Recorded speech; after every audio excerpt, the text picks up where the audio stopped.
Warning दी है। अगर हम गूगल, फिर उसके बाद मेटा, उसके बाद अभी एप्पल देखें तो ये स्टॉक्स काफी सिग्निफिकेंटली गिरे हैं और कहीं ना कहीं मुझे लग रहा है कि अभी भी थोड़ा बहुत फ्रॉड मार्केट में है। आज आरबीआई की पॉलिसी है तो देखिए 50 बेसिस पॉइंट तो मार्केट ने डिस्काउंट किया है, लेकिन अगर यहाँ पे आरबीआई गवर्नर साहब कोई भी हॉकिश कमेंट्री करते हैं, स्पेशली यूरोप को लेके, इंडियन एक्सपोर्ट्स को लेके, ट्रेड डेफिसिट को लेके, क्योंकि कल ट्रेड डेफिसिट का भी डेटा आ गया, काफी चिंता की बात है। तो मुझे लग रहा है कि कहीं ना कहीं मार्केट्स सारे ग्लोबल चैलेंजेस के बीच में अभी चल रहा है, तो ये मार्केट्स में डेफिनेटली एक नेगेटिव सेंटिमेंट प्ले करेगा। मैं समझता हूँ अजय, ऐसे माहौल में ऐसे कोई सेक्टर्स है जहाँ पे ऐसा कोई इम्पैक्ट ना आए। तो स्पेसिफिकली अगर हम हॉलिडे कंपनीज को देखें, जैसे महिंद्रा हॉलिडेज है या टिपिकली म्यूजिक स्ट्रीमिंग कंपनीज है जैसे सारेगामा है, मेरे ख्याल से देखिए ये ऐसी बिजनेसेस है जहाँ पे कुछ फर्क पड़ने वाला नहीं है, यहाँ पे कंजम्पशन होता रहेगा। बट जो इंटरेस्ट सेंसिटिव वाले जो कंपनीज है, जो इन्फ्लेशन सेंसिटिव वाली जो कंपनियां है, एक्सपोर्ट ओरिएंटेड कंपनीज है, वहां पे हो सकता है कि थोड़ी बहुत चिंता हो सकती है, थोड़ा बहुत ब्रेक इनके अर्निंग्स पे लग सकता है। तो I think now is a time to be very careful.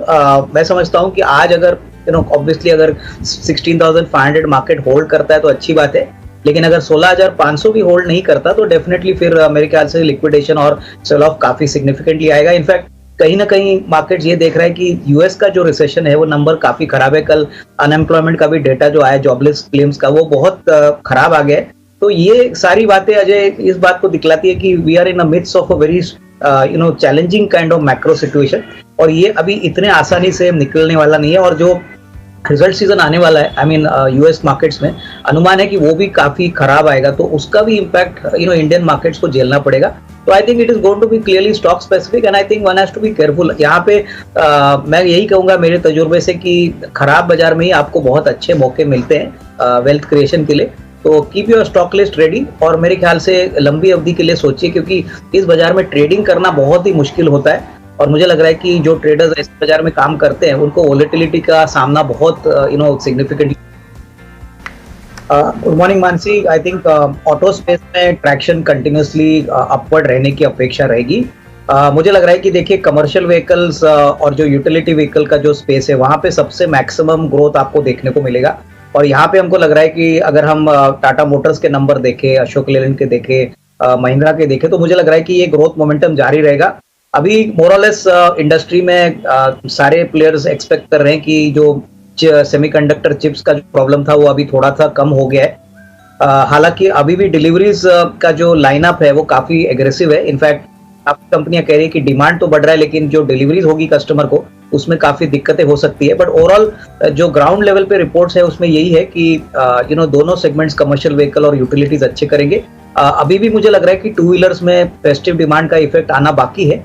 Overall मुझे लग रहा है कि इस सेक्टर में कोई भी गिरावट आती है तो इसको खरीदने का मौका समझना चाहिए, क्योंकि जैसे हमने पहले कहा आपको कि डोमेस्टिक फेसिंग सेक्टर्स में ज्यादा इन्वेस्टर्स को फोकस करना चाहिए, क्योंकि एक्सपोर्ट ओरिएंटेड कंपनियां जो यूएस और यूरोप से ज्यादा बिजनेस जनरेट करते हैं वहां पे दिक्कतें शॉर्ट टर्म में हो सकती है। तो आई थिंक ऑटो में डेफिनेटली ये 2-3 कंपनीज है जहां पे हमको लग रहा है कि अगर आज बाजार में कोई पैनिक सेल ऑफ या कोई बड़ा करेक्शन आता है तो इसमें एक्यूमुलेशन का एक अच्छा मौका बन सकता है। देखिए मुझे लग रहा है कि अभी नायका की बोर्ड मीटिंग है अक्टूबर 3 को बोनस इशू के लिए, तो मेरे ख्याल से ये एक काफी अच्छा प्लेजेंट सरप्राइज है शेयर होल्डर्स के लिए। दूसरी बात, as far as the numbers are concern, मुझे लग रहा है कि देखिए टॉप लाइन ग्रोथ तो इस कंपनी का काफी सॉलिड है, क्योंकि ओवरऑल इंडिया में ब्यूटी केयर मार्केट बहुत तेजी से बढ़ रहा है और इनकी जो पोजीशनिंग है वो काफी अच्छी है। तो मैं तो समझता हूँ कि अगले 2-3 साल का टाइम फ्रेम अगर कोई रखता है तो इसमें even you can expect a doubler in this time frame, क्योंकि ऐसे कंपनीज बहुत कम मिलेगी आपको। मुझे नहीं लग रहा है कि इसमें कोई बड़ा कॉम्पिटिटर इतना नियर टर्म में आएगा। और जिस प्रकार से इन्होंने अभी अपना जो ई कॉमर्स का बिजनेस स्ट्रक्चर डेवलप किया है, हमें लग रहा है कि आगे आने वाले दिनों में ऑनलाइन की एक्टिविटी जैसी बढ़ेगी उसमें डेफिनेटली इनको काफी फायदा होगा। तो मेरे ख्याल से बाय ऑन डिप की स्ट्रेटेजी होनी चाहिए। बोनस इश्यू के लिए वेट करिए, अक्टूबर 3 के बाद हमको पता चलेगा, तो उसके बाद मेरे ख्याल से स्टॉक एक्स बोनस होने के बाद या मे भी कम बोनस के बाद अगर किसी का लंबा नजरिया है तो यहाँ पे डेफिनेटली एक छोटी पोजीशन आप बना सकते हैं। इनफैक्ट अजय, मुझे लग रहा है कि देखिए आपने सही कहा कि ऑटो ओईएम डिमांड जब बढ़ती है तभी ऑटो कंपोनेंट सप्लायर्स को काफी फायदा होता है। तो यहाँ पे सुंदरम फास्टनर्स है, जमुना ऑटो है, टिपिकली ये ऐसी कंपनीज है जहाँ पे अपने मार्केट शेयर में ये करीबन 60-70% का मार्केट शेयर कमांड करते हैं। तो नॉर्मली जो companies dominant market share command करती है और ज्यादातर मोनोपोलिस्टिक पोजीशन एंजॉय करते हैं, वहां पे मुझे लग रहा है कि सबसे ज्यादा टेलविंड्स आपको मिलेगी। जैसे कि कमर्शियल व्हीकल में Jamuna auto is almost having 75% market share.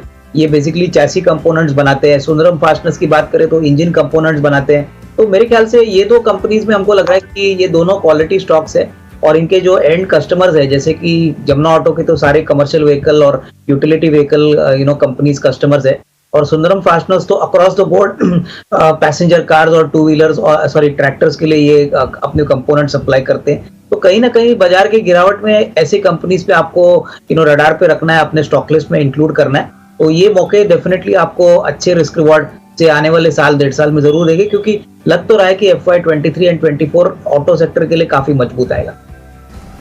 Avinash, देखिए अजय, मुझे लग रहा है कि डील विंस जो है वो डेफिनेटली अच्छी बात है, लेकिन मुझे लग रहा है कि इनका काफी ज्यादा बिजनेस यूएस से आता है, यूरोप में भी इनका काफी बड़ा एक्सपोजर है।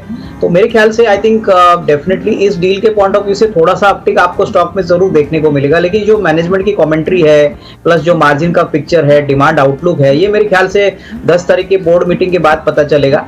लग तो रहा है कि यूरोप में बहुत दिक्कतें हैं, काफी समय लग सकता है इसको पूरी तरह से कंप्लीटली रिकवर होने में, और यूएस में जिस प्रकार से इंटरेस्ट रेट्स बढ़ रहे हैं, मुझे लग रहा है कि एटलीस्ट दिसंबर तक का क्वार्टर में कोई बड़ा री रेटिंग स्टॉक में आएगा ऐसा लगता नहीं है। लेकिन फिर भी मैं कहूंगा कि जिनको अपने पोर्टफोलियो में टीसीएस को इंक्लूड करना है, ये बहुत अच्छा मौका है अगर इनको लॉन्ग टर्म में अपना पोर्टफोलियो में इसको इंक्लूड करना है, क्योंकि देखिए हर बार जो फ्रंट लाइन मार्केट लीडर होता है सेक्टर का, उसमें डेफिनेटली बाउंस बैक के चांसेस ज्यादा होते हैं। तो होपफुली दिसंबर के बाद हमको लग रहा है कि आईटी सेक्टर में एक रिबाउंड आ सकता है, अगर होपफुली यूएस मार्केट्स में आपको थोड़ी सी रिकवरी देखने को मिलेगी।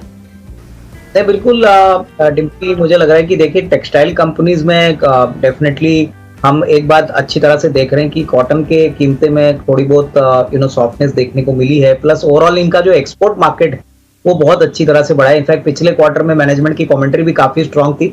मेरे ख्याल से जो एक्सपोर्ट ओरिएंटेड कंपनीज है प्लस जो डोमेस्टिक मार्केट में केटर करती है, इनके लिए डेफिनेटली ऑर्डर बुक अभी तो फिलहाल अच्छी है। और सबसे बड़ी बात, पाकिस्तान में जिस प्रकार का डैमेज मानसून से हो गया है, तो कहीं ना कहीं मार्केट को लग रहा है कि एक्सपोर्ट मार्केट ज्यादातर इंडिया से ही केटर होगा। तो डेफिनेटली जो गिने चुने प्लेयर्स है, जैसे कि गोकुलदास है, अरविंद है, गारमेंट्स में एसके अपैरल है, ये अच्छे करना चाहिए। आई थिंक आपने सही कहा कि देखिए 5G का रोल आउट 1 अक्टूबर को होने वाला है, गवर्नमेंट इसको ऑफिशियली अनाउंस करने वाली है। और मुझे लग रहा है कि रिलायंस का एक नॉर्मल ट्रेंड होता है कि वो मार्केट के बिल्कुल विपरीत चलता है। जब मार्केट डाउन है तभी रिलायंस आउट परफॉर्म कर रहा है, और मुझे लग रहा है कि देखिए जो नियर टर्म में ट्रिगर्स है वो बेसिकली इनका रिटेल और इनके टेलीकॉम बिजनेस के ही रहेंगे। ऑयल एंड गैस बिजनेस में अभी भी थोड़ी सी दिक्कतें हैं, तो मेरे ख्याल से जिनके पास है वो होल्ड करे, थोड़ा सा पेशेंस रखिए। मुझे लग रहा है कि अगले 6 से 8 महीने में होपफुली 5G रोल आउट अच्छी तरह से होता है, तो डेफिनेटली जो आरपूज है और जो सर्विसेज ये प्रोवाइड करेंगे, इससे डेफिनेटली टेलीकॉम बिजनेस में अच्छी प्रॉफिटेबिलिटी और बढ़ने के चांसेस रहेंगे। तो मेरे ख्याल से रिलायंस में थोड़ा लंबी अवधि के लिए ही खरीदना ठीक रहेगा, पोजिशनल व्यू रखिए।